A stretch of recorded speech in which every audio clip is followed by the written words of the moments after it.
Labi, tā kā šis ir jau mūsu otrais mēģinājums, tad jā, tiem, kas tagad pieslēdzās, man ir liels prieks paziņot, ka šīs jau ir otrās cilvēku spēcēlu sarunas, un šoreiz uz sarunas es aicināju savu kolēģi Kristu Lapiņu, ar kuru es iepazinos arī studējot reinkarnacioloģiju. Mēs vēl joprojām kopā studējam un kopā mācāmies un arī kopā darbojamies. Tā kā, jā, es zinu, ka tā nav vienīgā lieta, ko tu dari un ko tu praktizē, tā kā varbūt iepazīstini pati ar sevi, kas tu esi, ko tu dari, ar ko tu nodarbojies.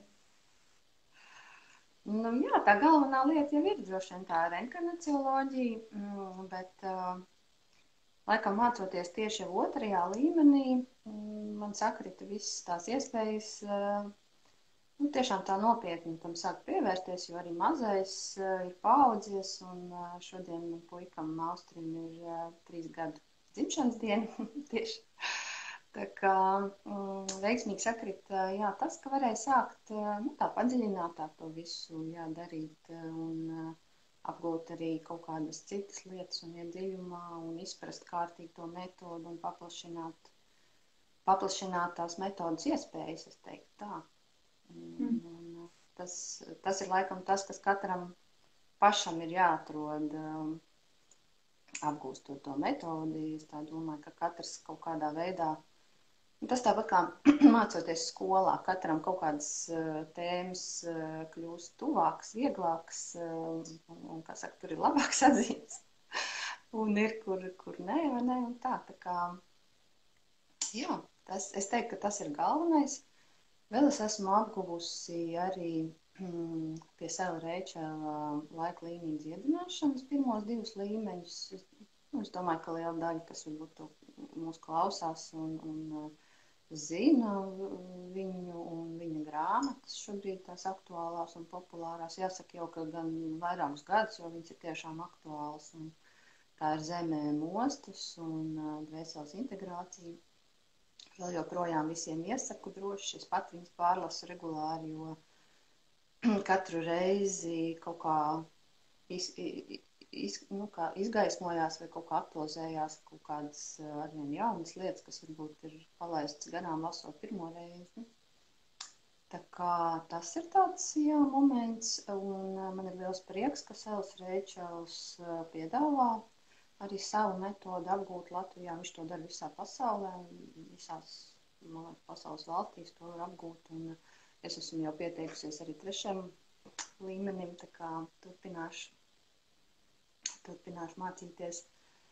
Tā kā jā, un es jau esmu tur paspējusi arī pastāstīt mūsu reinkarnacioloģijas vakar ietvaros un arī savā video YouTube, ko es ieliku, ka man ir tāda, kā varētu teikt, vilkme interese par kvantu fiziku. Izklausās tā ļoti nopietni un tā, bet jā, tas ir, es izgāju Latvijas Universitātes piedāvāto ievadu kursu kvantu fizikā, un tas bija tieši ļoti, tāds foršs moments, ka es sapratu, man laika iet tur un studēt tagad 5 gadus skolas solā kvantu fiziku noteikti, tas nebūs mans. Bet, teiksim, izmantot tādu iespēju, kur ļoti interesantā, atraktīvā veidā izstāsta un to visu savēlk ar ikdienu un ikdienas mūsu dzīvi kopā, tad ir ļoti, ļoti uzreiz paliek tas viss savādāk. Un jā, es arī gribētu teikt, ka kvantu fizika nav kaut kas tāds tur ārā, kaut kas, tā viss ir tiešām mūsu ikdiena. Un tie likumi, kas tiek pētīti, tie procesi, tās lietas, kas tiek pētītas tajā zinātnē ar dažādiem novirzieniem, jo ir kvantu ģenētika un kvantu lauki un tā tālāk, tad tas viss ir tiešām mūsu ikdiena. Tas ir tas, kā mēs to dzīvojot to izmantojam vai gluži otrādi neizmantojam. Tā kā, nu tā, tas ir tāds, jā, kur es arī ļoti daudz šobrīd lasu, interesējos, klausos, un man ļoti interesē un patīk klausīties, kā zinātnieki visā pasaulē dalās ar saviem atklājumiem, ar pierādījumiem, kā tas strādā. Un, tā kā, un tas būtu tāds vēl viens, jā, nopietna tāda lieta, kas man aizrauja.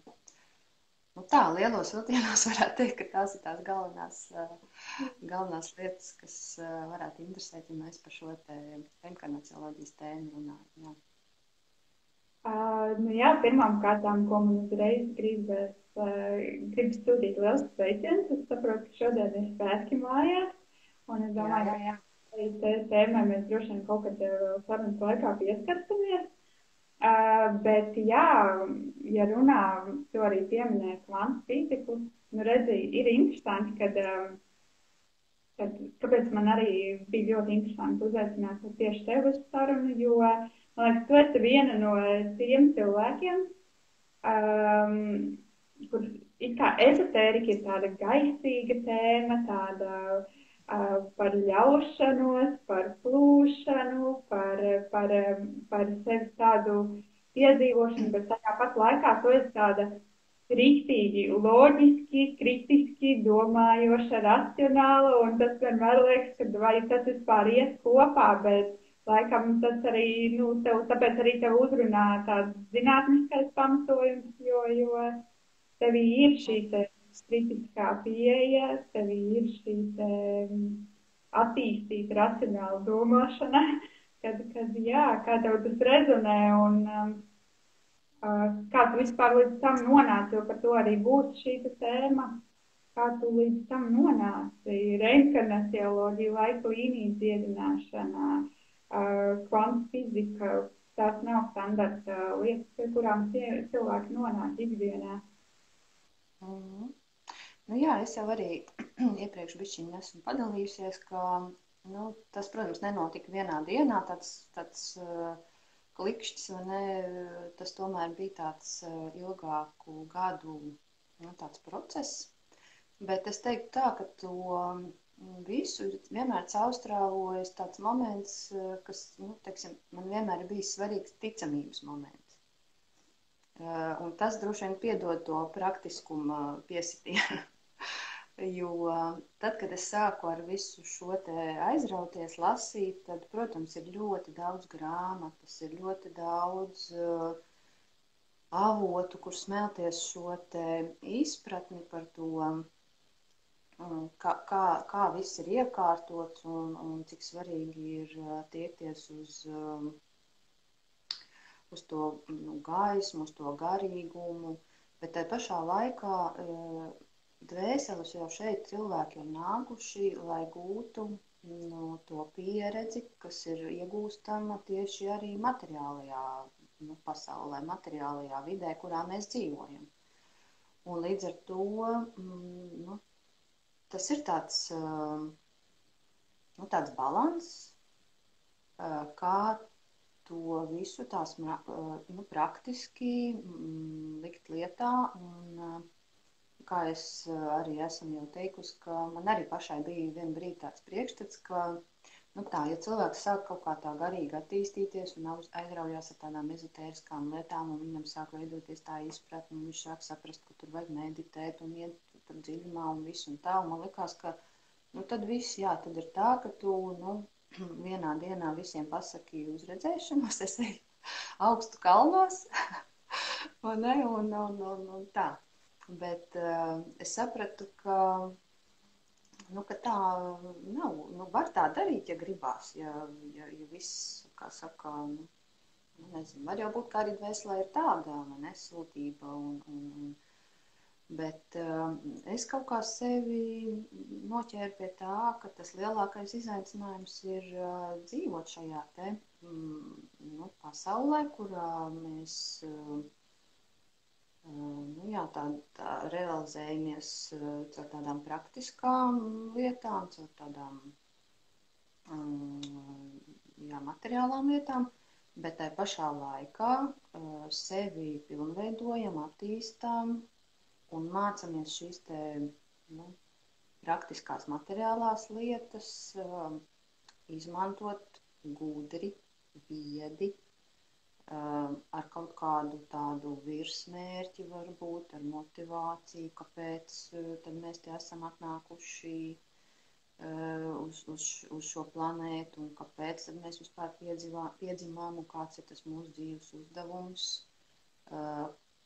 Kāpēc, piemēram, kaut kādos brīžos ļoti daudz cilvēku saka, ka viņi sev pieķer pie tādas sajūtas, ka iekšēji ir tāda sajūta, ka viņš dara ne to, ko viņš vispār it kā gribētu. Ir tāda jocīga sajūta, ir iestājusies tāda, jā, it kā viss ir forši, vai mēs tur strādājam un tā, bet iekšēji tā sajūta ir tāda, ka kaut kā gribētos kaut ko citu, un vai es vispār drīkstu kaut ko citu gribēt, un vai tas ir tagad nopietni, vai es esmu tad pa gaisiem kaut ko mirkļu vājums kaut kāds, visādas šitādas, vai ne? Bet es teiktu, ka tas viss ir normāli, un tieši šī te garīgā, teiksim, attīstība, vai šī mūsu gadījumā reinkarnacioloģijas metode ļoti labi palīdz atrast sevi, ieklausīties sevi, saprast, izdzirdēt, noticēt sev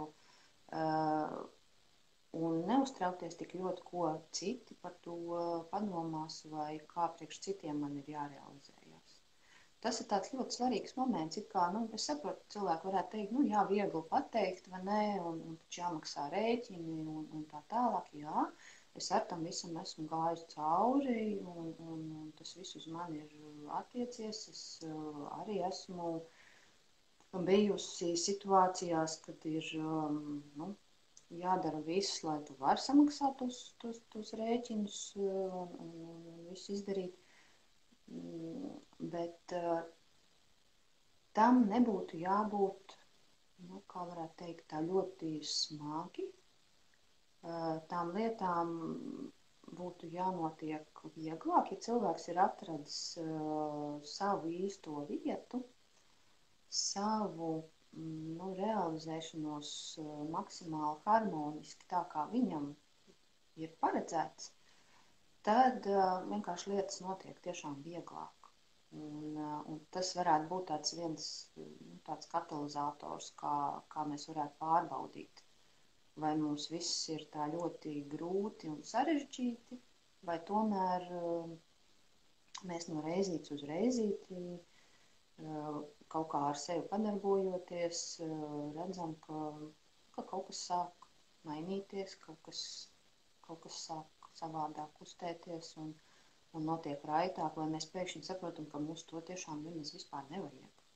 Mēs vispār sākam saprast, priekš kam mēs kaut ko darām, priekš kam. Priekš citiem, vai priekš sevis, vai tā doma ir kāda palīdzēt, teiksim, kā varētu teikt, tādam kopīgam tādam, nezinu, kā lai viņi tagad nosauc, tādam kopīgam labumam, vai es tomēr egoistiski kaut ko eju un daru, lai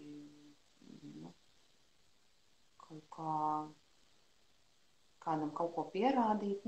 Tur daudz tās nianses, dažādi momenti, bet ar vienu, teiksim, tas ir arī mans ceļš, kā es tiešām bija tāda pašanalīze, tāds pašanalīzes process no reizes uz reizi. Tu ej un skaties, tu arvien vairāk tam visam notici, tu ieraugi, tu atmet tās šaubas. Tā, un tāpēc ir varbūt arī tas praktiskais piesitiens, ka man ir bijuši svarīgi, tādi jautājumi, kas ir, tagad mēs dzīvojam, tagad man gribējās vēl dzīvot tagad. Un man arvien vairāk pārņem tā sajūta, ka var būt foršāk, var būt labāk, un es uz to sāku vienkārši tiekties, iet un darboties. Tā varētu teikt. Tāpēc ir tas, ka es laikam tiešām nebūšu tas cilvēks, kurš mm, nu tā, kur varētu nosaukt par tādu apgarotu, kurš jā, man tomēr ir tā sajūta, ka man ir jābūt šeit un tagad un jārealizējās tā, lai es varu caur to, ka es savu dzīvi daru labāku, es daru labāku arī kopējo, teiksim, sabiedrību un vispār situāciju uz zemes, jo tam arī ir jānotic. Tas ir arī tāds moments, kam ir vērts, par ko ir vērts aizdomāties. Kāpēc tad es te esmu, ko es daru, vai es tikai ņēmu, tērēju, patērēju, vai es arī kaut ko dodu, vai es kaut kur piedalos, vai es ievēroju šo līdzsvaru. Jā, kāds no manis, kā no Kristus, ir tāds labums šai planētai, tiksim tā. Un to var, tas viss sākas no sevis. No sevis, jo tas enerģētiskais lauks kopā ir, to mēs veidojam. Tas ir tas, mēs katrs viens kā viena maza zvaigznīte veidojam vienu lielu debesu jumu. Jā. Manuprāt, pieminēja ļoti svarīgu vārdu līdzsvars, jo man pašai šis ceļš ir patiesībā par līdzsvaru.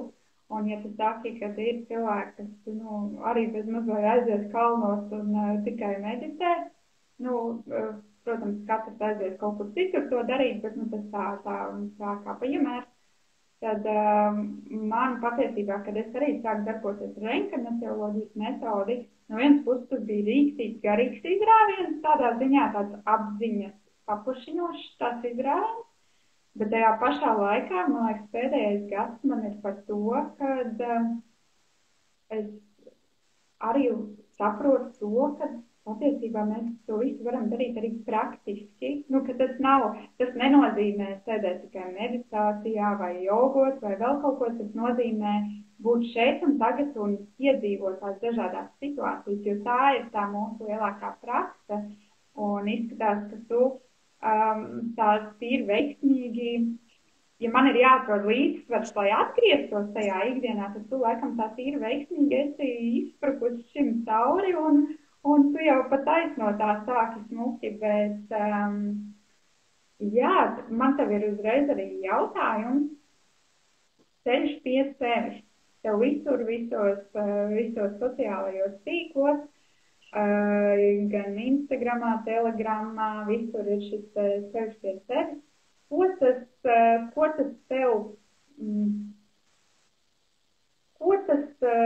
varbūt vienkāršiem vārdiem var izskaidrot, ko tas tev nozīmē, jo varbūt ir cilvēki, kuri nesaprot ceļš pie sevis, kā tas ir, man kaut kur jāiet, man jāiet prom uz kaut ko, vai jānāk atpakaļ, vai ko tas nozīmē un kā tas tev izpaužās? Jā, mazliet es tam jau pieskāros, bet es to saprotu tā, ka tas ir tas drosmīgi pastīties sev pašam acīs, drosmīgi ieraudzīt tās lietas, kas manī patīk vai nepatīk.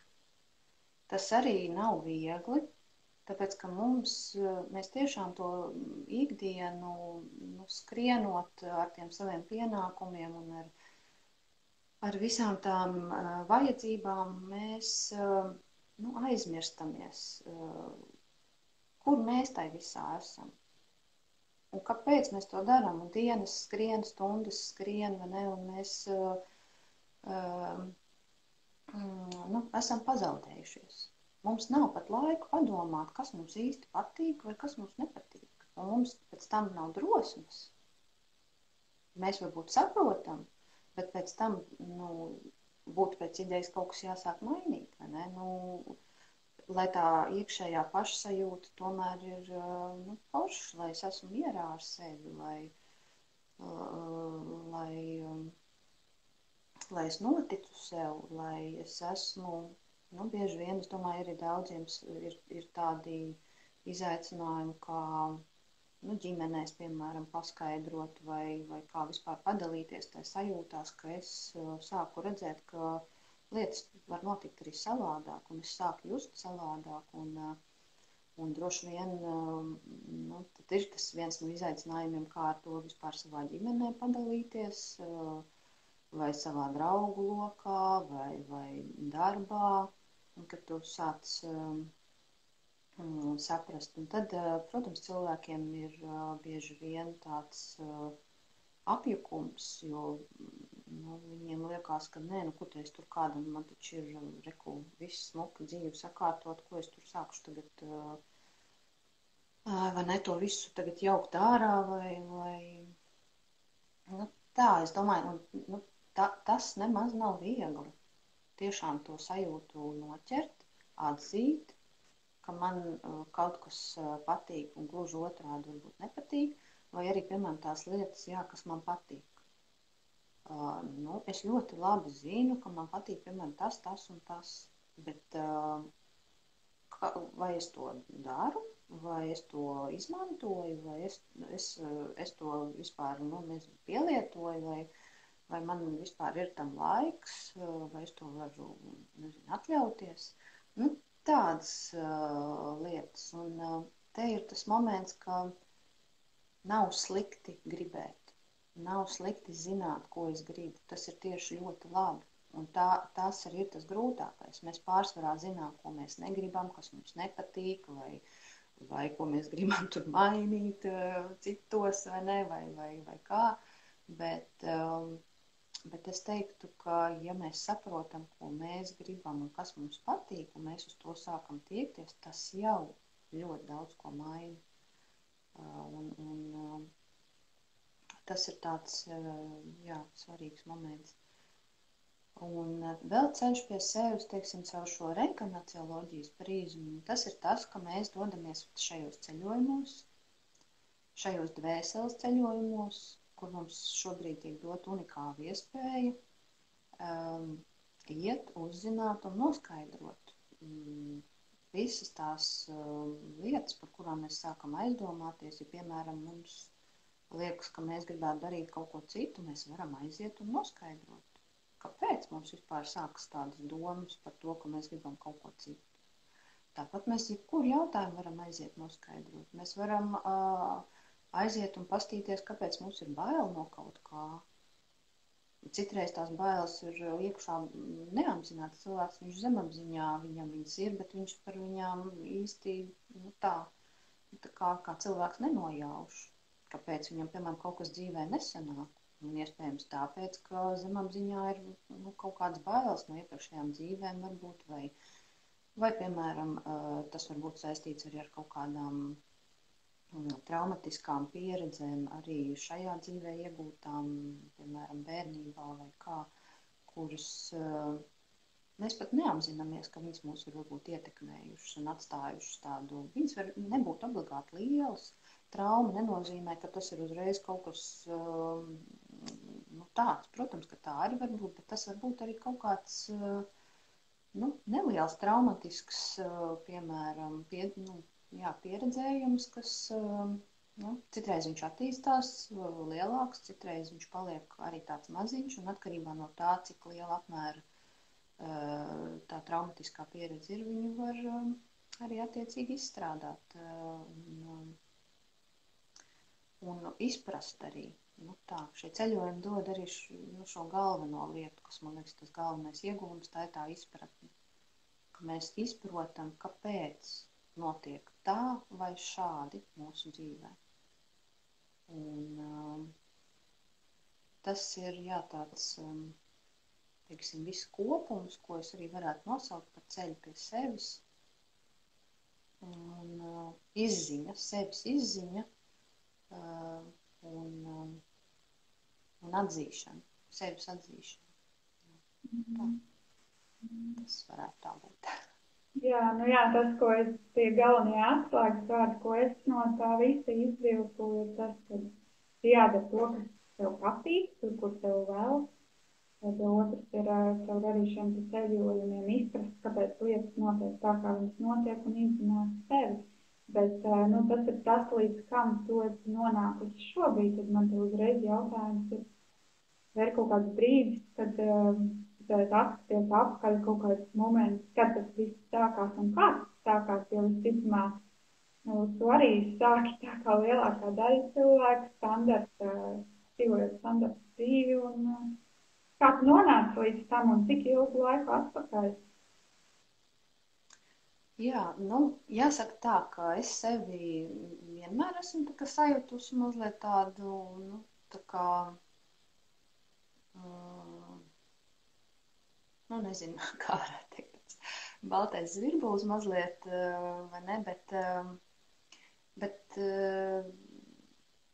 tādus riktīgus momentus tādus, kas ir tādi kārtīgi klauvējieni pie durvīm, noteikti ir bijuši jau tādā apzinātā vecumā, un kas ir līdz sākt aizdomāties. Ir bijuši, protams, jā, dzīvē momenti, ka ir ļoti, ļoti bēdīgi un skumīgi, un ir arī depresija piedzīvot, kas droši vien bija tas pagrieziena punkts. Un, jo nu, ir variants sākt lietot medikamentus un kā sākt sevis žēlošanas tādu ceļu, bet nu, ir arī variants sākt nu, to visu šķetināt, varbūt, un izprast arī nu, kaut vai ar tām pašām meditācijām, ar kaut kādām garīgām praksēm, konkrētām darbībām, ar konkrētām metodēm. Un tādā veidā sev palīdzēt. Mēs zinām, ka šobrīd sabiedrībā ir ļoti aktuāli, ka, nu, man liekas, ka ļoti daudz cilvēku ir sasirguši ar tā saucamo veģetatīvo distoniju, piemēram. Un es arī pazīstu cilvēkus, kuri mēģina ar to sadzīvot, un viņi to jau ir pieņēmuši kā savu ikdienu, bet es teiktu, ka to var mainīt, un es zinu cilvēkus, kas ar savu darbošanos šajā garīgajās praksēs ir veiksmīgi uzveikuši, tikuši galā un šobrīd ļoti priecīgi uz to atskatās kā uz ļoti lielu pateicību šo pieredzi. Es arī noteikti esmu no tiem cilvēkiem, kas uz savā dzīvē piedzīvotajām grūtībām atskatās ar nenormālu pateicību, jo tu saproti, ka tie ir bijuši ļoti spēcīgi signāli, kas tev ir palīdzējuši. Vai nu to mēs arī atkal varam noskaidrot šajos ceļojumos, vai nu tā ir bijusi pašas dvēseles izvēle kaut kādā brīdī sevi pamodināt, kā saka, ar kaut kādām lietām, vai ir bijis sarunāts ar citām dvēselēm, kuras pret mums izturās tā vai šādi, lai mēs arī pamostos. Tā arī var būt. Varbūt tā, ka mēs esam kaut ko neforšu varbūt izdarījuši iepriekšējās dzīvēs. Un tad mēs arī šajā dzīvē tā kā rodam iespēju to saprast un izstrādāt un virzīties tālāk.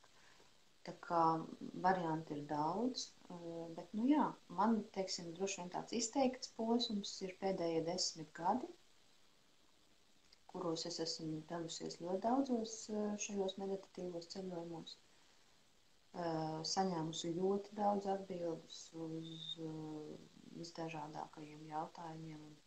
Tas viss man ir veidojis to izpratni un sapratni, un vēl jo īpaši, ko es gribu teikt, ka par cik man ir svarīgi, kā jau es teicu, tas ticamības moments, tad man ir svarīgi, lai pēc šiem ceļojumiem, teiksim, es redzu, ka reālajā dzīvē kaut kas tiešām mainās, kaut kas notiek, un ka tām lietām, ko es daru, ir jā, tā kā reāls atspoguļojums reālajā dzīvē, un tieši tā tas arī ir noticis, tieši tā tas arī strādā, un tieši tāpēc es pie šīs metodas esmu palikusi. Apvienojot to, jā, ar šo laiku līmeņu dziedināšanu un liekot lietā viss tagad apgūstamās zināšanas, kā strādā šis kvantu lauks un un arī, jā, kvantu ģenētika. Es atceros, es jau stāstīju videos, kad mums Sels Reičels apmācībās stāstīja, atcerieties, ka iespējams ir viss. Un tam ir it kā tik grūti noticēt, bet tad, kad tu tam notici un palaid šo, tādu kā paļaušanās vai tādu kā ticības tādu momentu, grūti pat viņu vārdos būtu noraksturot, tad tiešām sāk notikt tie brīnumi, ko es arī vienmēr pieminu. Mums ir tāds vārds brīnumi. Bet tie jau no vienas puses nav brīnumi, tie ir mūsu pašu radītas foršas lietas, kuras mēs darām jau ar šo izpratni. Un tad mums nāk palīgos mūsu sargeņģeļi, mūsu pavadoņi, mūsu augstākais es, un mēs paši virzamies pa šo foršo lietu ceļu. Teiksim tā, jā. Un tā kā jā, viss norāda uz to, ka mēs paši varam, un to es arī no reizes uz reizi pati pārliecinājos, pati sapratu. Viens no spilgtākiem piemēriem, ar kuru es dalos, ir tas, ka man noteikti, es dzirdēšu, būt jau kaut kur, ka man praktiski teica tā, ka man bērni šajā dzīvē nebūs. Un to man teica dažādi gaišreģi, dažādi cilvēki, pie kuriem es esmu gājusi vai ne pēc šīm atbildēm. Droši vien tas bija tāds moments, ļoti spilgts, ka man likās tā, kā tad tas tā nākās, ja es esmu visu dzīvi dzīvojusi ar sajūtu, ka man ļoti gribas bērnus. Kāpēc man vispār tā sajūta ir iedot, un tad man pasaka, ka man nebūs. Un kas ir tas, kas man to pasaka? Un vai man viņam jātic? Tādi visādi sāk tādi jautājumi, vai ne? Un, varbūt tas ir arī manā raksturā. Es atceros, bija maziņa, tad man bija tāds, ja man kāds kaut ko pateica, ka to nedrīkst darīt, tad es paspītu visu. Un tad varbūt arī tas ir kaut kādā brīdī nostrādājis, bet katrā ziņā tas man palīdzēja virzīties uz to, ka es nebiju gatava īsti samierināties ar to, ka man nebūs. Kāpēc? Ja es arī būtu gatava pieņemt, ka nebūs, man noteikti bija svarīgi saprast, kāpēc. Man vajadzēja to izpratni, lai es, jo tā vienkārši pieņemt, ka nē, tā es nebiju gatava. Un tā tas, attiecās uz daudzām citām lietām, kur mēs paši varam pārbaudīt patiesībā sevi tādā veidā. Jā, un šodien ir svētki mājās. Jā, šodien puikam jau ir 3 gadi, tā kā neiespējami visi ir izdarīt. Jā. Bet tad man uzreiz tev arī jautājums, tu teici, ka tev citi tur zīlnieki teica, ka tev nebūs bērnu un vēl kaut kas. Ko tev, es saprotu, ka tu esi šajos te reinkarnacioloģijas ceļojumos, tu jau sāki iet pirms 10 gadiem. Ko tev šajos ceļojumos arī tev deva tādu signālu, ka tev nebūs? Vai šajos ceļojumos? Noteikti ne. Es sāku, vienkārši iet, skatīties. Pirmkārt, es sāku meklēt, tos iemeslus, vai ne, un tad no ceļojumu uz ceļojumu, vienkārši es gāju pēc tām atbildēm, lai saprastu. Es vienkārši gāju skatīties, kura tad no iepriekšējām dzīvēm ir ietekmējusi šo jautājumu, kāpēc. Te es varu arī varbūt padalīties, tas ir tāds ļoti tāds jūtīgs jautājums tie bērni. Es zinu, ka ir cilvēki un ģimenes, kurš arī nevar tikt pie tiem bērniņiem. Tas moments ir tāds, es arī varu pateikt, ka es tikpat labi zinu arī gadījumus, kur ir izmantotas visas metodas, kādas vien medicīna piedāvā, vai ne, un nekas nesanāk. Un cilvēks sāk skatīties caur šo reinkarnacioloģijas metodu, sāk izprast, sāk sevi, nu, kā es saku, sāk iet šo ceļu pie sevis, un viss notiek. Un paliek cilvēks stāvoklī, un viss ir kārtībā. Tas moments ir tajā, ka mēs varam arī neapzināties to, ka tas iemesls, kāpēc mums šajā dzīvē no bērna, var slēpties kādā no iepriekšējām dzīvēm. Un mēs to nekādi nevaram zināt, ja mēs neizmantojam, piemēram, šo metodu un neaizējam un nenoskaidrojam. Tas ir tāds moments, jo tas zemapziņā iekšā sēž un viss, viņš vēl, kā var teikt, velkas līdz tai mūsu laika līnijai, tas moments, un mēs varam,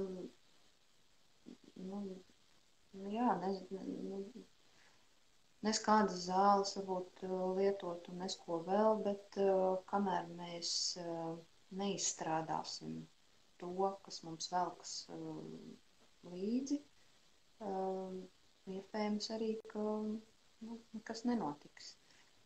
Tas ir, jāņem vērā, ka ir tādas lietas, par kurām cilvēks dzīvojot, viņš pat neapzinās. Viņš ir tādā citā zemapziņas līmenī, kaut kādas lietas, kurām viņš pat nevar nojaust, ka tas viņam tur ir.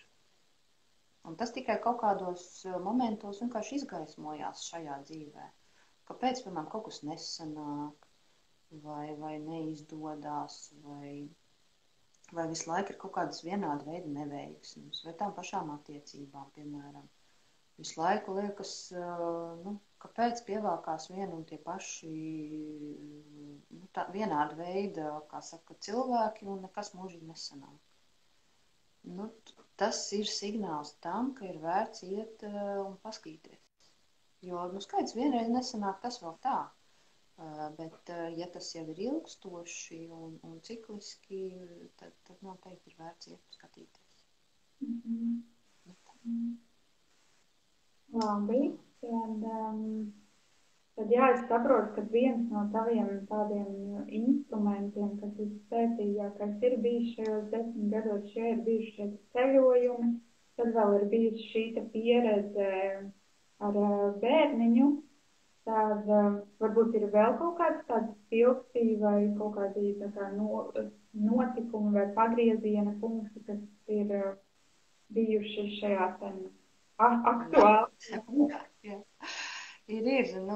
Tas varbūt ir tāds spilgtākais, ar kur es dalos, jo es zinu, ka tas ir ļoti daudziem aktuāls jautājums, tāpēc, teiksim, vai ne? Bet noteikti ir,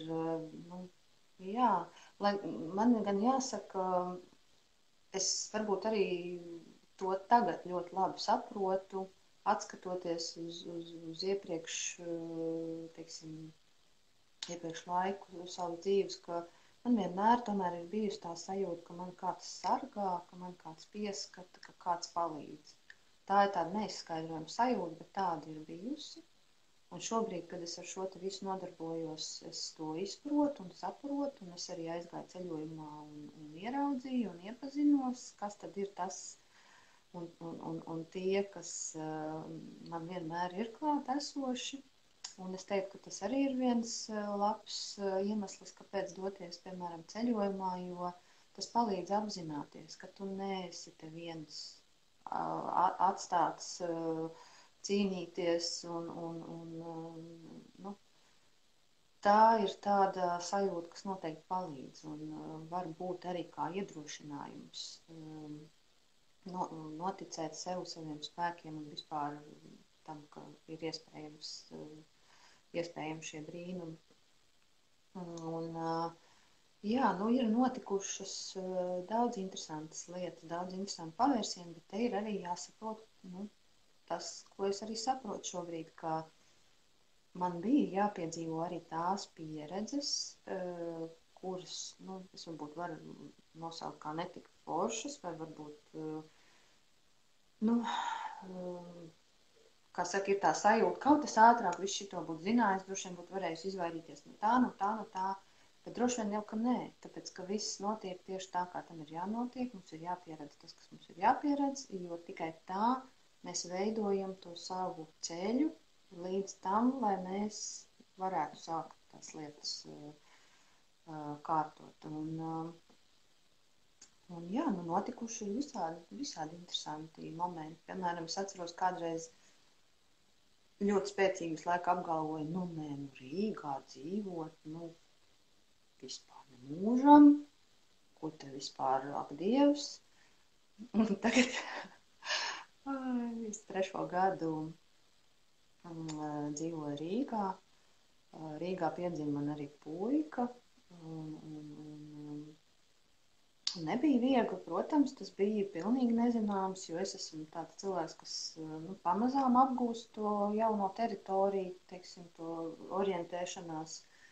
Tagad jau viss ir kārtībā, bet sākumā bija grūti. Sākumā no vīrs visur brauc līdzi. Viņam bija vienmēr jāieplāno savs laiks. Ja man kaut kur bija jānokļūst, viņš vienmēr brauc līdzi, jo vienkārši bija pilnīgi apjukus, nekur, pilnīgi. Bet, tas jāsaka tā, tas ir sīkums.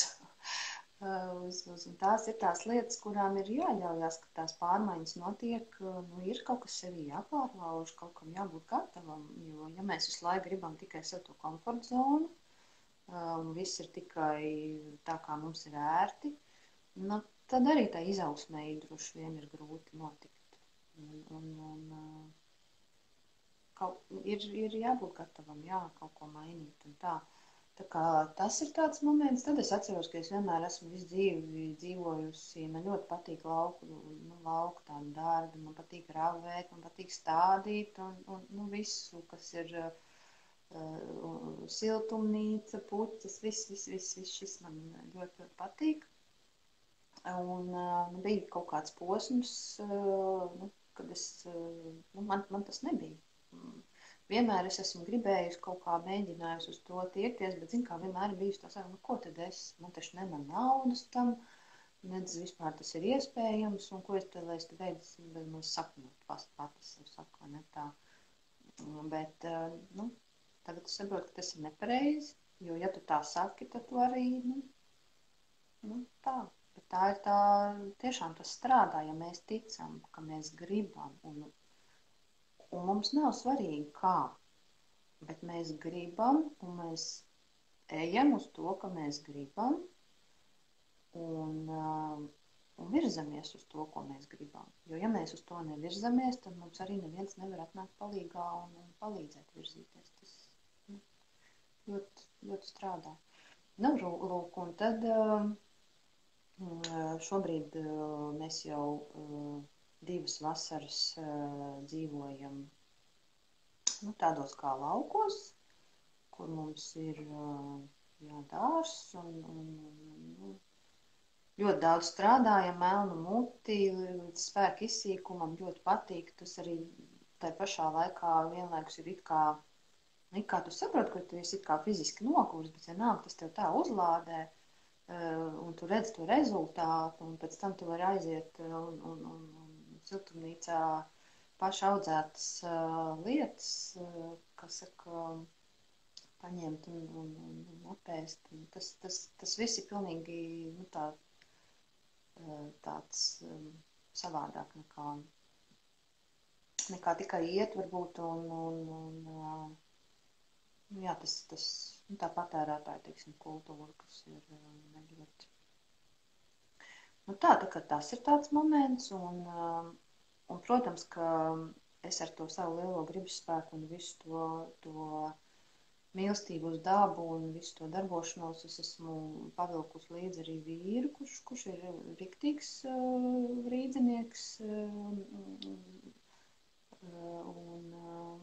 viņš arī ir gatavs doties dzīvot uz laukiem, un mēs uz to virzamies un intensīvi darām visu, lai tas notiktu pēc iespējas ātrāk. Tā kā tā ir tāda lieta. Daudz tādas, kaut vai arī šī pati, starp citu, teiksim, reinkarnacioloģija kā lieta. Es atceros, ka man bija tāds posms, piedzima Austras, un, protams, tad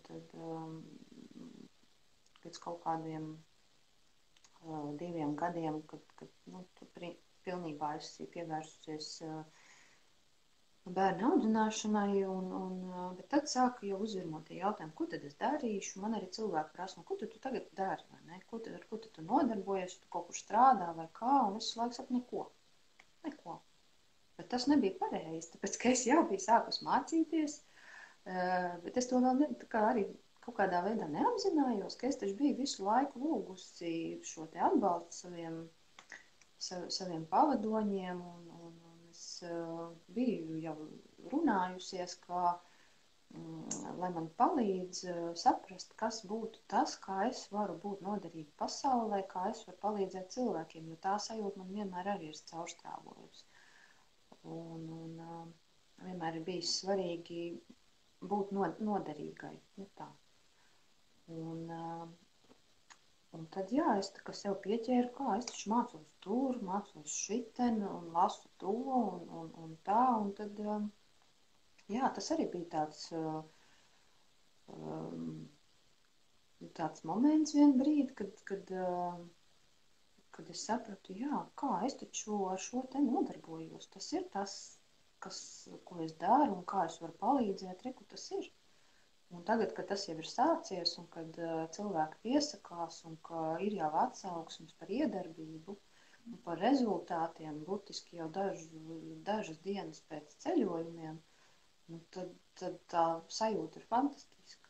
Fantastiska sajūta, vienkārši to arī var nosaukt tādu brīnumu, bet, nu, jā, tā ir. Tā tas notiek. Un daudz.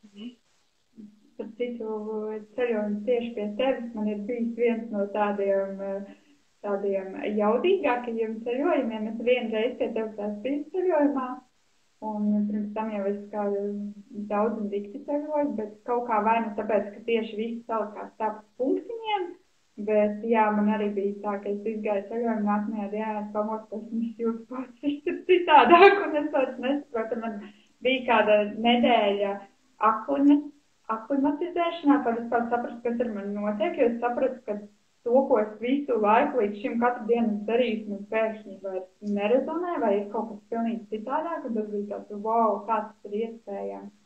Un, man liekas, viss tāds maģiskākais moments likās, kad es aizbraucu mājās, uz laukiem pie vecākiem, jo man bija sakārtojušās, es kaut kādas lietas arī ar mammu biju risinājusi.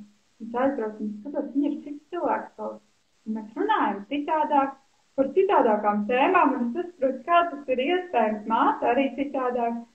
Un tad jā, tas tāds ļoti interesants. Un vēl pieminot to, tu arī minēji šos pavadoņus, un tā ir arī tāda interesanta lieta, jo pirmajā ceļojumā, kad es gāju, tas bija pagājušā gada janvārī, pie Ingas Ružickas.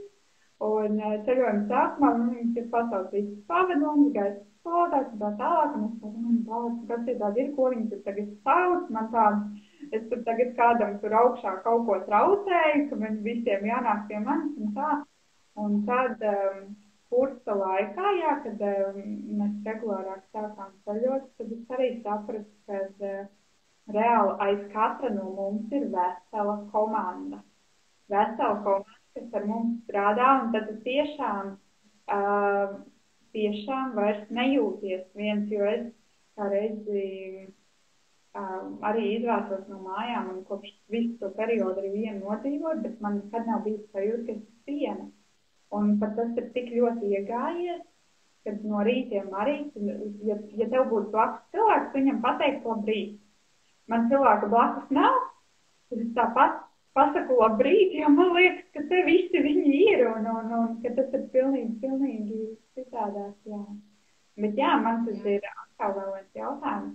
Vai ceļam pie sevis ir galapunkts? Vai tu esi nonācis kaut kādā konkrētā punktā, kur tu vari pateikt, un tagad es esmu pie sevis? Nu, es droši vien teiktu, ka nē. Tas būtu tā varbūt pārāk drosmīgi varbūt apgalvot, jo Mēs šobrīd dzīvojam tādā laikā un esam tādas dvēseles atnākušas, nu, kurām ir daudz, ko manuprāt, nu, tā kā skatīt, risināt, nu, pārsvarā, teiksim tā. Un līdz ar to jāsaprot arī, ka šim paša izziņas un tam procesam viņam ir arī jābūt, nu, tādam saudzīgam, harmoniskam, un tur augšā arī vislabāk zina, kādā tempā katram cilvēkam ir tas viss vislabāk piemērots. Tāpēc vienam notiks straujāk lietas, jo viņš jau ir bijis pirms tam daudz ko varbūt darījis vai sapratis vai nopelnījis. Un citam varbūt tas būs vairāk ceļojumi vai ilgāks tā kā posms. Bet noteikti es domāju, ka tās tēmas ir daudz, kaut vai tas pats nu, dzimtas jautājums, kur ir daudz ko strādāt, skatīties, izprast, jo mēs jau zinām, ka dvēseles arī savā starpā rezonē, un es starp citu varu ieteikt noskatīties Pētera Kļavas lekciju par reinkarnāciju, kur viņš ļoti labā veidā saprotamā pastāsta ar visiem šiem piemēriem. Viņam ir mājaslapa Reanimāri, man liekas, un .lv, un tur var atrast, noteikti iesaku. Un tā kā, jā, es domāju, ka tas ir process, un varbūt kaut kādā brīdī, tad, kad jau varbūt mums no šīs pasaules, no šīs dzīves, no šī iemiesojuma ir jādodas prom, tad, protams, būtu forši uz to brīdi, nu, ka ir iekšēji tāda miera sajūta, ka viss, ko varēja, ir izdarīts. Tā, man liekas, būtu tāda forša sajūta, uz ko tiekties. Nu, un tad jāskatās. Cits varbūt ātrāk tāda sajūta saķert, cits. Nu, es tā teiktu, jo daudz jau, un mēs dzīvojam uz priekšu, virzamies uz priekšu, un es domāju, ka ir diezgan regulāri, ko darīt. Tā es domāju. Jā, redz, tā kā no tavas pieredzes arī var piebilst, kad bieži vien, kad tu atrisini kādu uzdevumu, kaut kādu mezgliņu savā šajā te līnijā, dzīves līnijā, tad tev iestājās tā sajūta, tāda labi padarīta darba sajūta, tāda tava, tu arī nostājas kaut kādas, nezinu, tas cita viļņa pats. Bet jā, tas tev tu kādu laiku esi, un tev vienkārši pēc kādu laiku parādā jaunu uzdevumu, un tas nav ne slikti vai labi, bet vienkārši, nu, kad tas ir tā kā, jā, nu, nezinu, tas vienu darbiņu izdarījis, tagad tev ir tāds svētku sajūta iekšā, bet tāpat jau viss turpinās, jo dzīvot tikai un vienīgi svētku sajūtā, tad man ir grūti iedomāties, kā šeit to varētu vispār izdarīt, bet... Nu, zin kā, tas ir tāds moments, ko nevajag arī gaidīt, ka domāt tā, vai tu tiešām var tā būt, ka man nekas slikts baigi nenotiks vairāk, un ka man tik ilgi iet labi, un zin kā šitās sajūtas, kad tur arī padalīties ar citiem, ka notiek kaut kas foršs, ir mums tās sajūtas iekšā tādas, vai ne? Es teiktu, ka no tā arī vajag tikt vaļā. Tāpēc, ka tas arī bloķē, tas arī bremzē. Jo var tā būt, var. Priekš tam jau mēs ar sevi strādājam. Priekš tam mēs strādājam, un mēs jau veidojam to, vai tā vai cita diena mums ir svētku diena. Ne jau kāds cits mums to. Līdz ar to var tā būt, un ja arī ir kaut kādas pieredzes, varbūt tā, ka tu sasniedz kaut kādu tādu līmeni jau, ka tās pieredzes, kuras tev vēl ir vajadzīgas, tu viņas apgūst daudz vieglāk. Vienkārši harmoniskāk. Tu virzies tālāk jau ne ar tik tādiem baigiem iekritieniem vai Un tā, un dēļ tā noteikti nevajag zaudēt šo dzīves garšu. Vajag priecāties, vajag iet un darīt to, kas patīk. Noteikti. Tas ir noteikti svarīgi. Jā, tas Tas ir vēl viens jāmācās. svarīgs moments. Tas ir tas, kas vēl jāmācās. Bet jā, es sekoju līdz laikam. Man liekas, ka mums ir līdz kaut kādām 5 minūtītēm. Tā kā mums ir jāpaļojās uz beigām. Bet tad man vēl jautājums, varbūt tādā īstā versijā var pateikt, varbūt kāds, ja tieši šeit ir pieslēdzies kāds vai skatās kāds, kas ir sava šī te apzinātā ceļa sākumā un viņš te nesaprot, ko darīt, ko ņemt, ko grābt, jo es atceros, ka man bija tāds posms, ka tev viss kā acis atverās, tad tev liekas, ka tev ir jāņem viss te astrologi, numerologi, tur vēl tas viena, otra lieta un viss, nu tik ņemt un grābt un darīt un mēģināt. Tev šajos 10 gados droši vien ir izstrādājusies arī kaut kādi ieteikumi, kas ir tas, ko tu ieteiktu citiem, kā meklēt, pēc kā vadīties, kā virzīties.